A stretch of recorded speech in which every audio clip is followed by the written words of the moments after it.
Hello, welcome to Locked on Sharks, the premier hockey podcast of your favorite team in the Bay Area. On today's episode, we have another draft profile, this time Brayden Yager of the Moose Jaw Warriors. So we have a good friend, Josh Tessler, on to discuss Yager. We're going to talk about his strengths, his weakness, where he would fit in the Sharks prospect pool if they draft him, and kind of just, of course, talk some more draft stuff with Josh. So all that and more on today's episode of Locked on Sharks. You're Locked on Sharks, your daily podcast on the San Jose Sharks. Part of the Locked On Podcast Network, your team every day.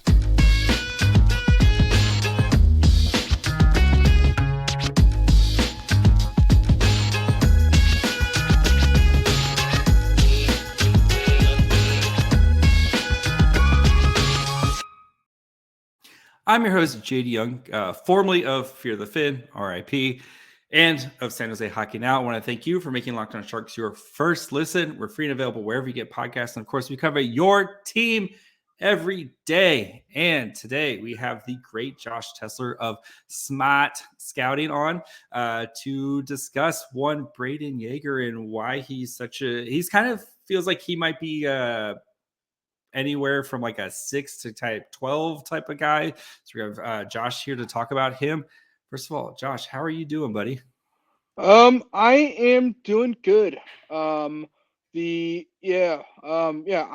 doing great. The wife and I just came back from vacation and we were down in Florida for some spring training baseball. It's great. So so I went to Fenway South and Yankee South and unfortunately we came back to 40-degree weather Fahrenheit. So, Yep. Someone who lived in like Clearwater and got to go to a bunch of like Phillies, preseason games and stuff like that. I as a child, I understand the like spring baseball thing and stuff. But yeah, going back to leaving Florida weathering and then going back up to the Northeast. I don't know how people just live not in warm places as someone who lives in a warm place, but I can't do it anymore. Too old for that. So let's talk about a guy who does live in a very cold place. I assume Moose Jaw is very cold. I'm just going to assume that, but yes.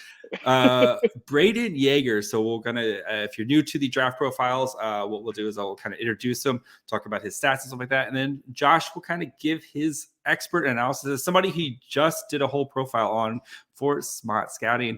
I have to try to get the Boston accent in every time I say Smaht, or else, I got to earn the royalties from you, Josh. So that's why I try to, get the Smaht as often as I can, right?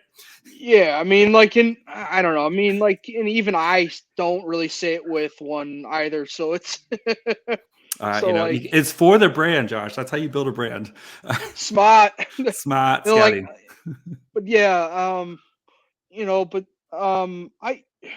I really, really like Brayden Yager, but when you look at Brayden Yager, let me introduce him really quick before. No worries. So I make all these little slides. I like to show them off. So Brayden Yager, forward for Moose Jaw, 6 foot, 165 pounds. So looks like he could add some muscle onto that. But 61 games this year, has 25 goals, 44 assists, 209 shots on goal, which is absolutely insane amount of shots on goal. So you were about to say you're what? So what do your kind of elevator pitch on Yager? So let me go back and redo that. So with Brayden Yager, what I like about Brayden Yager is his shot. I mean, he's got excellent range. He's got excellent accuracy with his shot as well. And and he can be truly dynamic as long as he finds open space down low in order to get quality shots off. And he and when it comes to bringing the puck into the slot, if pressure's has intensified quite a bit, he struggles, with handling in very, very tight spaces. And, and that's, and with that said, I've thought about, whether or not I would have him at center or wing at the next level. And while he's playing at center right now with the Moose Jaw Warriors, I don't really see him at center at the next level. He's, with his ability to generate open space off puck, I just see him, I just see him, I just see him as a much better fit on the wing, pair him with a centerman, who can handle pucks, in tight situations, and let that centerman find Brayden Yager, and Brayden Yager is going to score a lot of goals that way. But if you're depending on Brayden Yager to drive the line, I just don't see it. Like, he's got, he can rely on his crossovers, to generate the speed that he needs.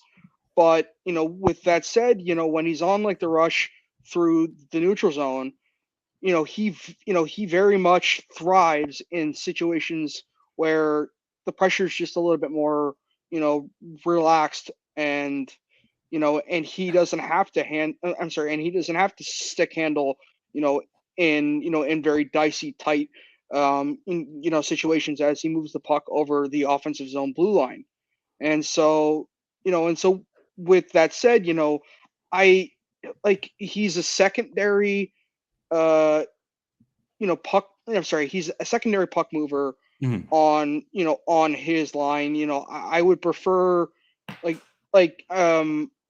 and I'm pretty sure that Furcus, is more of the, is more of the transitional puck mover on his line, because he's usually paired with Furcus for Moose Jaw.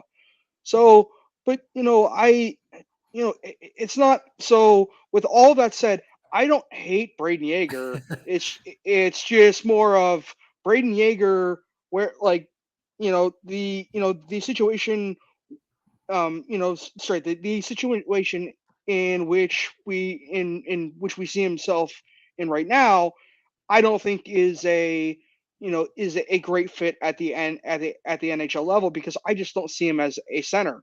In the defensive zone, he's providing outlet lanes, but he's not really and he's taking up space. And he's putting up a fight, in centered lanes, to try to, eliminate passing threats. So, but with that said, he's not actually, he's not actually preventing the pass from happening, but he's just sitting right there, and waiting, and waiting for that puck mover to then, to try to get that shot off. More just kind of gets in the way instead of actually actively defends. Okay. Yes. Before we continue with Yager, we kind of dig into what's his most NHL translatable skill and kind of his timeline and where he would fit in with the Sharks, and kind of talk about his range. Since a lot of the guys we've talked about before, we kind of feel where we know where Carlson's going to probably go. We know where Bedard's going. We know where Fantilli, all these other guys, but he's kind of one of the first guys we talked about with, I think, a wide variety of outcomes in his draft. But before we get into that, do want to take a quick break, talk to you guys about our friends over at FanDuel. If you guys don't know about FanDuel by now, now is the best time to get into the game. We're past the midway point of the NBA season. We have NHL and NBA playoffs starting up really soon. Perfect time to download the FanDuel app, America's #1 sportsbook, because new customers get a no-sweat first bet up to $1,000 as bonus bets back. If your first bet doesn't win, just download the FanDuel FanDuel Sportsbook app. It's safe, secure, and super easy to use. You can bet on everything from money line to point scores to threes drained. I like the 2 points and 3 minutes score in the first 3 minutes. It's like a nice, fun little bet, and in the first 3 minutes if you won or not. So, plus FanDuel even lets you combine your bets for a chance at a bigger payout with a same-game parlay. So don't miss the chance to get your no sweat first bet up to $1,000 in bonus bets when you go to FanDuel.com/lockedon. That's FanDuel.com/lockedon to learn more. Make every moment more with FanDuel, an official sportsbook partner of the NBA. Okay, so I mean, we've talked, like with a lot of the other profiles, right? We've talked about like with Leo Carlsson, Adam Fantilli, and how these guys are just kind of heads and shoulders above the class, and even a guy like Will Smith, right, where you can kind of see it. What do you think is the one thing that is going to kind of compel Brayden Yager to be an NHL player? What's that one skill that he's going to be able to fall back on no matter what? It's pretty much his ability to generate open ice for himself, and use his crossovers to generate the acceleration that he needs to do that. And but at like the same time, it's kind of like that and his shot. It's it's that combination. Like that that is what teams need to hone in on, and and ensure that he really focuses on just like not just those two things, but like really, I mean, but really, but really use them to, to score goals at the next level. And and so with that said, I can definitely see him as a, top six, shooter. It ultimately depends on like the team on whether or not they would have him on their, on their top line. But, I would probably say he's more of a second line for me. But, but with that said, if teams grab that in, in the 6 to 12 range, that's not, that's not bad. I just, there are just players that I prefer, over Yager at this point. And so the Smaht team is, so we have Yager in like the 20 to 30 range.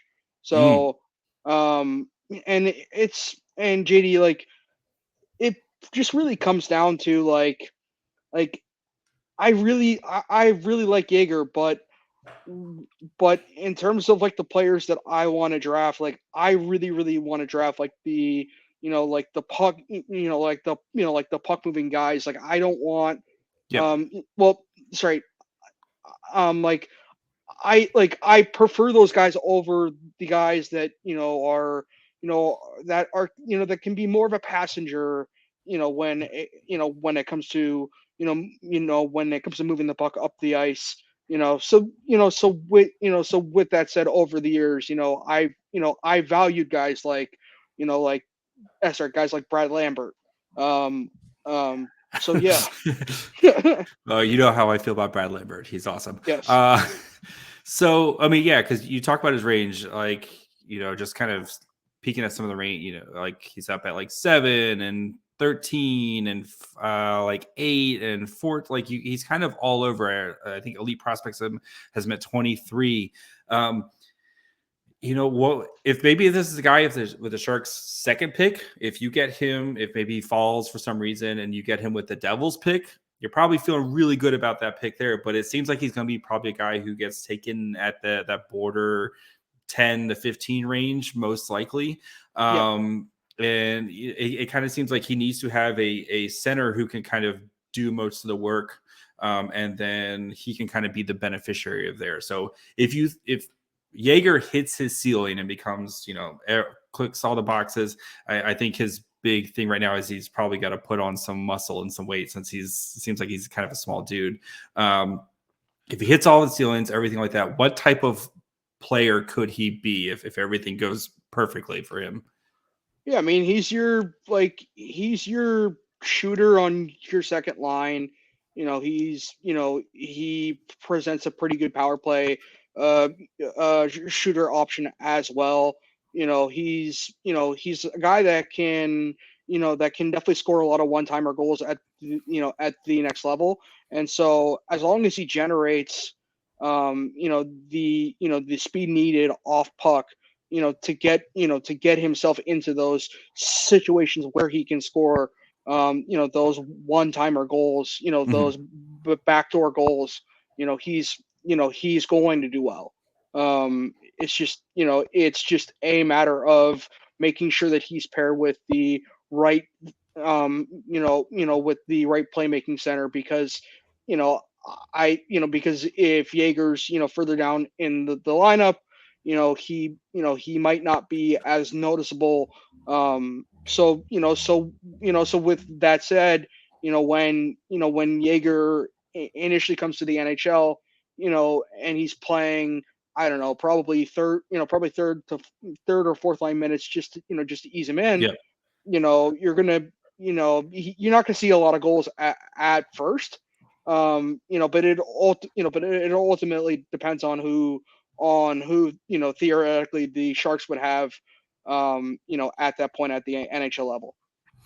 All right. I mean, because the Sharks roster is who knows what it's going to look like 6 months from now, Yes. let alone a couple of years from now. So, what is Yager's kind of timeline? Right, I assume he's probably another couple years in juniors, probably a couple of years in the AHL. So probably four years before you think he's making an impact in the NHL. I would say probably. I mean, it's hard, but I would say probably maybe 3 to 4.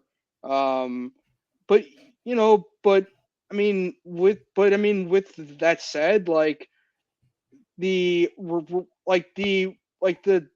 added development to get him to be a scoring winger at the next level isn't a lot.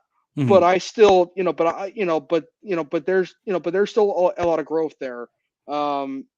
Especially with his handling, because if he can develop his stick handling, to the point where he can manipulate and dangle in tight, then we're kind of looking at a completely different player. So it's that, but that's not always easy. But that's not always. That doesn't easy seem to like do. it's a very coachable skill. Yeah. That's just something you kind of innately have, right? Is the ability to kind of so. So you think he's kind of just ends up as maybe a souped up second line type of winger? Is this kind of his destination? Yep. So yeah, if he's on your second line, you're probably feeling pretty good about your team at some point. Yep. Bingo. Okay.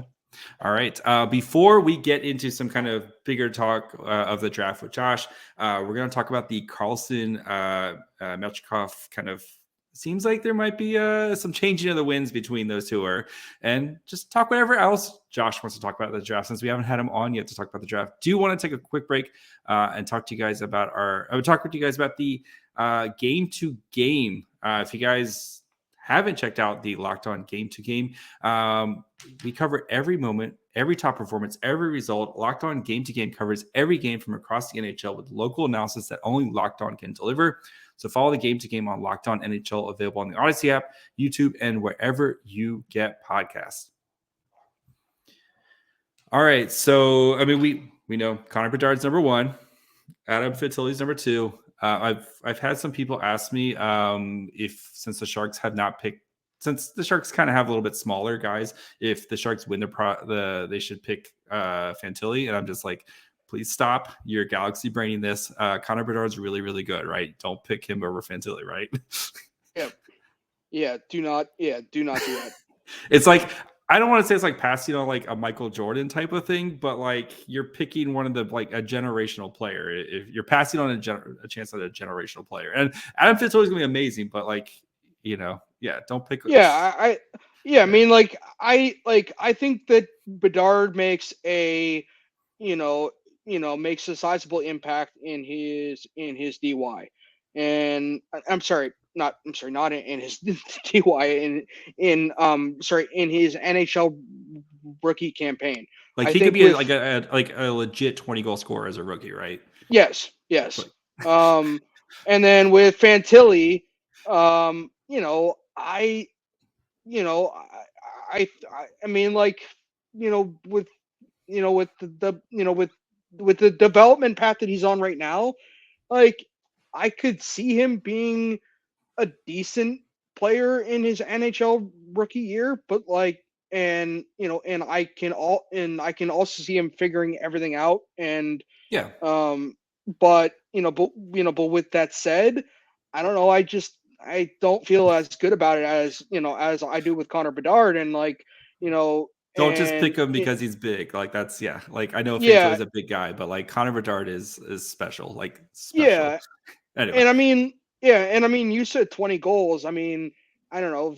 Theoretically, I mean, if Connor Bedard is paired, with other, I mean, I'm sorry, with other top end distributors, I don't know, maybe like a William you're looking at, Eklund yeah, on I his mean, wing and a yes, Tomas Hurdle in the center. Like there you go. yes, exactly. You're looking at, 30, 35 goals, Woo. so so, I mean, but I mean, I don't exactly have the crystal ball, so to speak, but but I do feel confident in saying that. All right. So but I feel like because it's kind of feel like it's been Leo Carlson kind of slided into the number 3 spot, but and a lot of people were really down on Michkov, but he's really kind of turned it around at the end of the season. Where are you between the kind of Carlson Michkov as of right now, March 6th? Sure. So, for me and Smaht, we both so we have Leo Carlson at 3 and Matvei Michkov at 4. I you know I think I think with Leo Carlson, you're definitely getting a top 6 cornerstone forward. Mhm. Someone who's going to be a dependable playmaker. Um, who who's got excellent speed. He's if he can be a little bit more physical, and if that physicality can be a little bit more consistent, Mhm. that that's that's the next step for Leo. Yep. And with Matvey, I see a player at the beginning of the year where I had some concerns about about how his development was going. Um, he wasn't really generating a lot of space for himself. When he had the puck, so he ended up taking a lot more perimeter contested shots.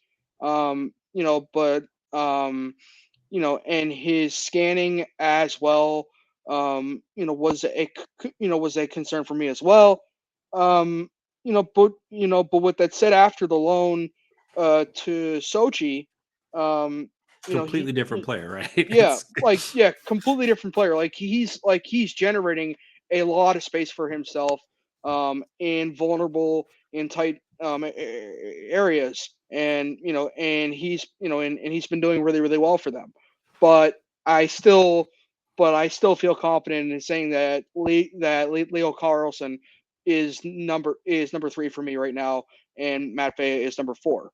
But but but at the end of the day, with the Smart Final rankings coming out in May or June, that's that could look completely different. But it's just been, yeah. I mean, like, I didn't expect that we were going to be in this situation with Matvey when I heard the news about the loan.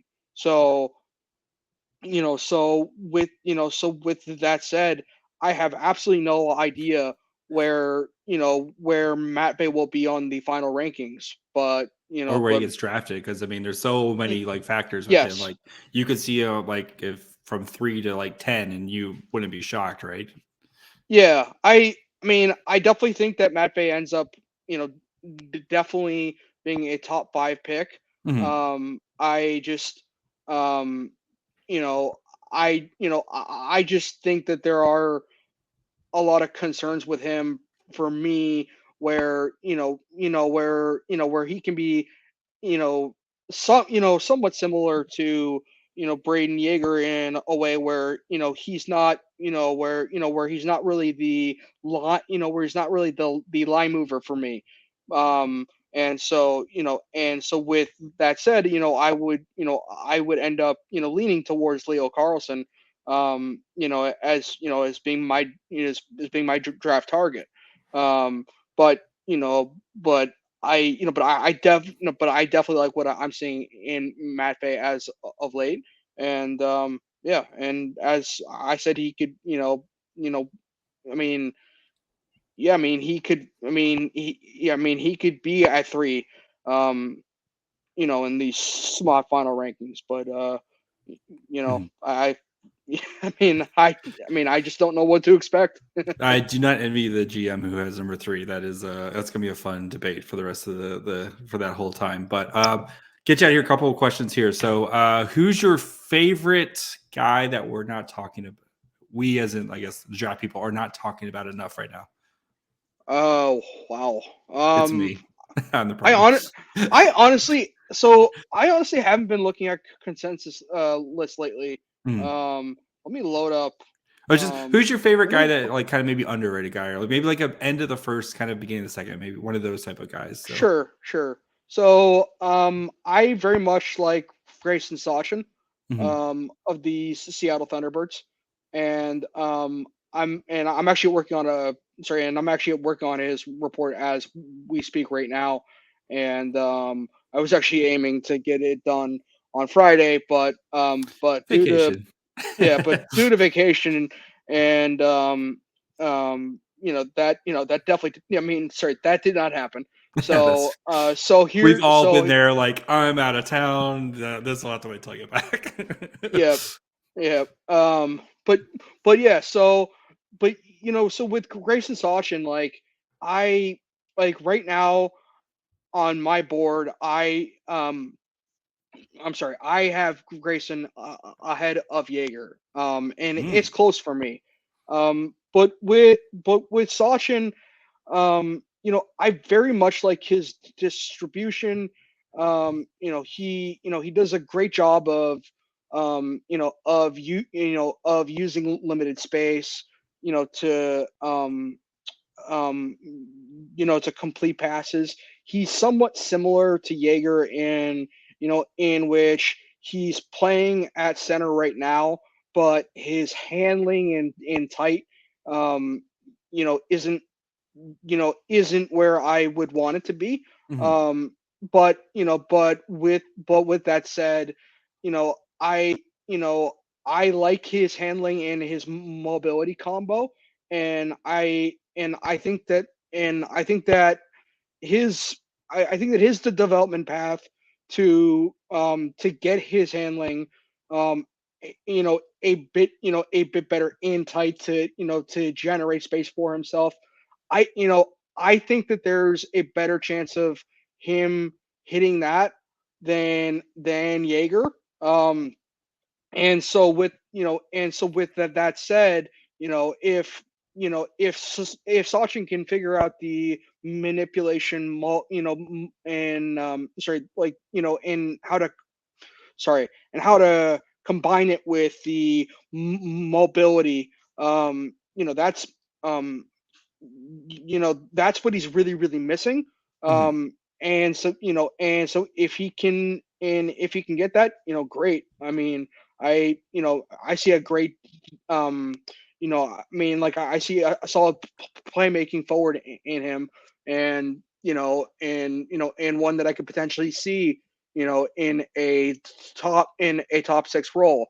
But with that said, you know, defensively, I don't,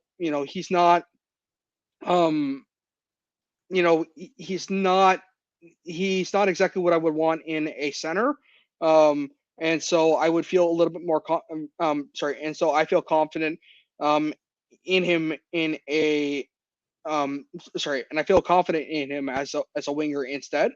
mhm. Um, but yeah, but I just like his ability to, to use his use his mobility and handling, when pressure is a little bit more relaxed and less daunting. And and he does such a great job of using whatever space that is given to him.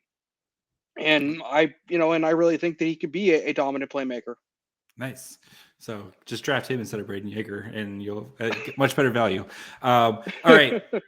Last two questions. So, one, who's the 5 years from now? I'm still doing this podcast because Locked On can't find anybody better. Don't say that. Don't say that. Come on. Who is the best non-Connor Bedard player in this draft? Wow. Best non-Connor. I mean, Adam Fantilli. Like it's I know it's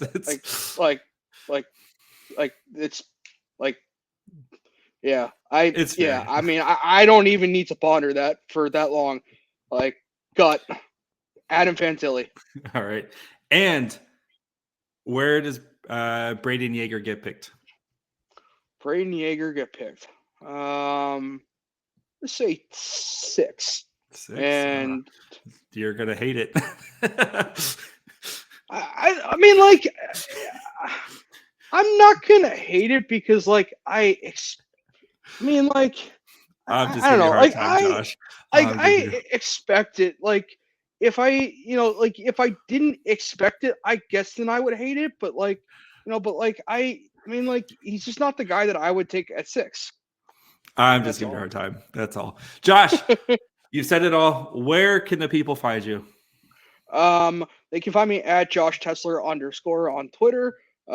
And they can find my work at SmahtScouting.com. And the Smaht Scouting team and I will be publishing our top 64 winter rankings in the coming days. So stay tuned for that. And thank you, JD, for having me on. And yeah, it's always a blast coming on, buddy. Oh, I appreciate you coming on. I'm gonna be in Nashville this year, so we are definitely hanging out during that time. So nice. Yes, go check out Smaht Scouting's.